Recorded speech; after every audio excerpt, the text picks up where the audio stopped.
सो hello everyone, welcome once again. और I hope आप सभी लोग अच्छे होंगे और अपनी प्रैक्टिस को कंटिन्यू कर रहे होंगे, क्योंकि इस टाइम पे आपकी जो प्रैक्टिस होती है वो आपके लिए मोस्ट इम्पॉर्टेंट होती है।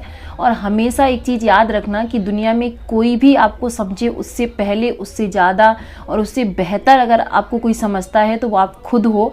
आपकी क्या वीकनेसेस हैं, आपकी क्या स्ट्रेंथ है, वो आपसे बेहतर कभी कोई नहीं समझ सकता। हाँ, लोग अपने अपने तरीके से आपकी हेल्प ज़रूर करने की कोशिश करेंगे और वही एक मेरा प्रयास है। और बच्चों के बहुत सारे डाउट्स इस टाइम पे चल रहे हैं, क्योंकि जब हम लोगों के साथ भी ऐसा होता था ना, जब एग्ज़ाम होने वाला होता था उस टाइम पे माइंड इतना परेशान रहता था कि पता नहीं एडमिट कार्ड कब आएगा, पेपर कहाँ होगा, कैसे जाना है, क्या करना है। जो लोग दे चुके हैं एक बार उनको एक्सपीरियंस हो जाता है थोड़ा बहुत, बट जिन लोगों का फर्स्ट टाइम होता है तो उनको इन सारी ही चीज़ों को लेके बहुत ज़्यादा सोचते रहते हैं हमेशा। तो मैं यही कहूँगी कि आप उस चीज़ पे ज़्यादा ध्यान ना देके आप अपनी प्रैक्टिस पे जो आप कर रहे हो, प्रीवियस ईयर क्वेश्चंस पेपर जिनको कि मोस्ट इम्पॉर्टेंट है आपके लिए, अगर आपको पेपर पास करना है तो प्रीवियस ईयर को अपना आधार मान लो। अपना इस ईयर से ही 50% क्वेश्चन, 50 क्या 100% क्वेश्चन आपके वहीं से आते हैं। बस उनकी लैंग्वेज को अगर आपने एक बार समझने का प्रयास किया और आप चीज़ों को समझने लगे तो सीटेट आपके लिए बहुत ही ईजी हो जाएगा।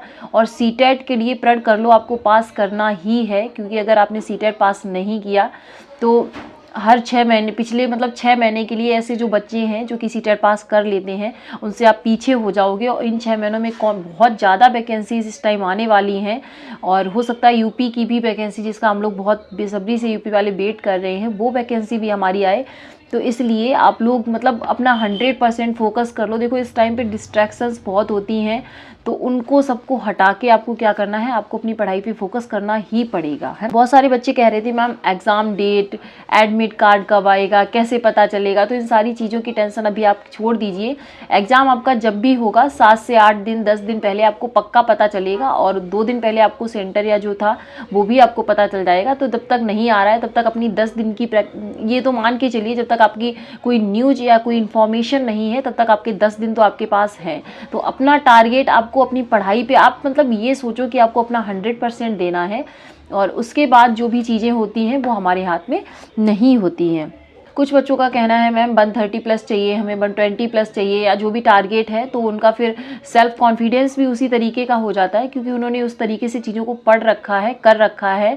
और अगर आपके नंबर हैं 90 प्लस भी आते हैं किसी भी कैटेगरी में, क्योंकि जनरल के बाद उससे कम होते हैं अब अदर कैटेगरीज़ के लिए, तो अगर आपके 90 प्लस आ जाते हैं, ये क्वालिफाइंग एग्ज़ाम है, इसमें आपको जॉब नहीं मिलनी है। बट अगर आप इसको क्वालिफाई कर लेते हो तो 100% आपको एक ऐसी एक ऐसी स्टेप पार कर लोगे जिससे कि आपको 100% वहाँ पे जॉब वगैरह मिलने वाली है। देखो मैं बात करूँगी आपसे कुछ टर्म्स को लेके, जिससे कि बच्चे परेशान से मस्ट। देखो कुछ पॉइंट्स हैं, जैसे कि फर्स्ट है आपको लैंग्वेज समझनी पड़ेगी सीटेट की। इन थिंग्स के बिना आप अपना सीटेट कभी भी क्लियर नहीं कर सकते हैं। तो सबसे फर्स्ट ऑफ ऑल क्या है, आपको लैंग्वेज समझनी पड़ेगी, हर हाल में समझनी पड़ेगी। अगर आपको सीटेट की लैंग्वेज समझ नहीं आ रही है, क्वेश्चन पूछा किस तरीके से गया है, तो आप वहाँ पे 100% कन्फ्यूज हो जाओगे। एक तो आपका CBT मोड में एग्ज़ाम होगा तो उसमें और भी ज़्यादा कन्फ्यूजन हो जाती है, तो इसलिए प्रैक्टिस को भरपूर करते रहिए। ओके, देखो कुछ टर्म्स हैं, जैसे कि आपसे क्वेश्चन पूछा गया कि और ये जैसे कि एक वातावरण हेरिडिटी हो गया, एनवायरनमेंट एंड हेरिडिटी, 100% क्वेश्चन पूछा जाएगा। वृद्धि एवं विकास 100% क्वेश्चन पूछा जाएगा। जीन ब्याजे से कम 4 से 5 क्वेश्चन पूछे जाएंगे। कोहल वर्ग के नैतिक विकास से 2 से 3 क्वेश्चन पूछे जाएंगे।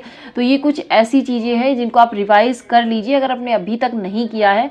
और मैं आपको सजेस्ट करूँगी कि आप डेली कम से कम एक पेपर अपना 100% सॉल्व कीजिए, और उसका जो भी स्कोर आ रहा है उनको सबको अलग अलग, क्योंकि जब मैं थी ना तो उस टाइम पे मैं क्या करती थी, मैं अपने जो भी जैसे कि CDP हिंदी 5 के 5 सब्जेक्ट को अलग अलग लिख लो, क्योंकि जब एक मिक्स स्कोर आता है ना तो आपको क्लियरिटी नहीं हो पाती कि कौन सा सब्जेक्ट आपका अभी भी वीक है और किस पे और भी ज़्यादा मेहनत करने की ज़रूरत है। तो आप क्या करो, उसमें अपनी हिंदी है, इंग्लिश है, जो भी है आपकी लैंग्वेजेस है, मैथ्स, EVS और CDP, सब में देख लो किसमें आपका 20 से नीचे स्कोर जा रहा है, ठीक है।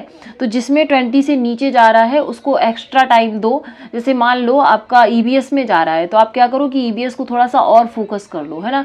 और एक प्रैक्टिस है तो डेली एक पेपर प्रैक्टिस करोगे जब भी आपका एग्जाम निकलेगा। अदरवाइज अगर आपके नंबर अभी भी कम आ रहे हैं भी आपको टेंशन लेने की जरूरत नहीं है, बट जो अपना सेल्फ असेसमेंट करके जिसमें आपकी वीकनेस दिखाई दे रही है, जो कि सब्जेक्ट आपको टफ लग रहा है, उस पर प्रैक्टिस करती रहिए, ओके। और नेक्स्ट जैसे कि आपसे क्वेश्चन पूछा जाएगा हेरिडिटी एंड एनवायरनमेंट में, तो वहाँ पे कभी कभी क्या कर देते हैं कि जो आपका विकास होता है वो हेरिडिटी प्लस एनवायरनमेंट का आपका क्या होता है, प्रतिफल होता है। लेकिन आपको इस छोटी छोटी मिस्टेक से बचना है। आपको प्लस नहीं वहाँ पे बल्कि गुणात्मक, कभी देखो प्लस का मतलब होता है बराबर, जैसे 50-50 तो 50-50 प्लस 100 नहीं, लेकिन वो क्या होता है कहीं पे आपकी हेरिडिटी ज़्यादा इफेक्ट करती है, कहीं पे आपका एनवायरनमेंट, ओके। तो ऐसी चीज़ें होती है। एक आपका जेंडर वाइज क्या होता है, जेंडर वाइज होता है जैसे मान लो जो रूढ़िवादिता चली आ रही है उसको आपने विदाउट क्वेश्चन किए और उसको मान लिया। जैसे कि कुछ लोग कहते हैं कि बिल्ली जाने के टाइम पे बिल्ली रास्ता काट देती है ना, या फिर तो वो क्या हो गया, हमने मान लिया कि हमने कभी उसको रिसर्च किया उन सारी चीज़ों पे। उसके बाद क्या हो, जो without research without any question हम मान लेते हैं। किसी ने कह दिया लड़कियां मैथ्स नहीं सीख सकती, है ना, किसी ने कह दिया सिर्फ लड़कियां ही खाना बना सकती हैं, या फिर किसी ने कह दिया कि लड़के रो नहीं सकते। ये स्टेटमेंट्स आपके क्वेश्चंस में आते हैं, मैं ऐसे ही नहीं बोल रही हूँ।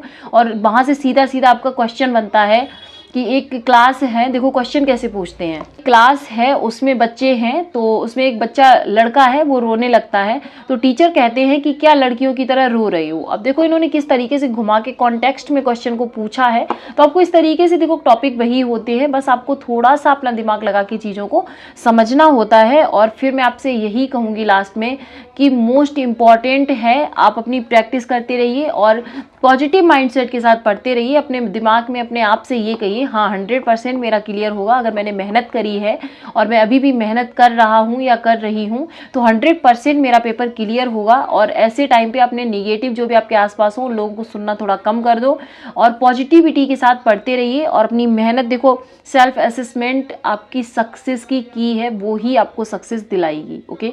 और बाद बाकी आपको थोड़ी बहुत हेल्प अगर चाहिए होती है या चीज़ों को समझना होता है या फिर जो क्वेश्चन आपको नहीं समझ में आता है उसको आप देख सकते हो कहीं पे भी, चाहे आप गूगल पे सर्च कर सकते हो, यूट्यूब पे देख सकते हो।